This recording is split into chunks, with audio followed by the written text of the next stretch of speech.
হিব্রীয় পুস্তকে কি লেখা আছে? 13 অধ্যায় 5 পদে বলছে, আমি তোমাকে কখনো ছাড়বো না। পরের শব্দটা বলুন। কোন সময় ত্যাগ করবে না। আমি জানি না এই শব্দটা আপনি কিভাবে বুঝতে পেরেছেন।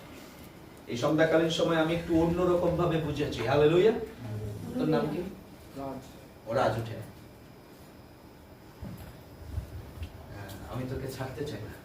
এখানে দাঁড়া, আমার হাত ধর, ওই হাত দিয়ে এখন ধর। আমি তোকে ততটা শক্ত করে ধরবো, তুই আমাকে ততটা শক্ত করে ধরবি, ঠিক আছে? একটু ঘুরে দাঁড়া, এদিকে ক্যামেরা হচ্ছে। Praise God, hallelujah. শক্ত করে।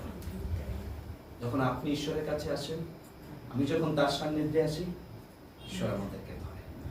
আপনি বলছেন, আমি তোমাকে ছাড়বো না, আমি তোমাকে, এটা লেখা আছে।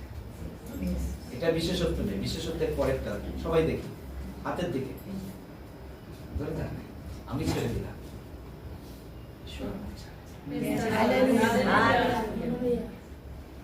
আপনি ছাড়েন ঈশ্বরকে? আমি অনেক সময় ঈশ্বরকে ছেড়ে, কিন্তু আমার ঈশ্বর কখনো কষ্ট, আমার দুর্যোগে তিনি আমার সঙ্গে আসেন, তিনি আমাকে ছাড়েন, তিনি আপনাকে কখনো ত্যাগ করবেন। অনেক সময় আপনি আর আমি তাকে ছেড়ে দিই, কিন্তু তিনি আমাকে কখনোই ছাড়েন না।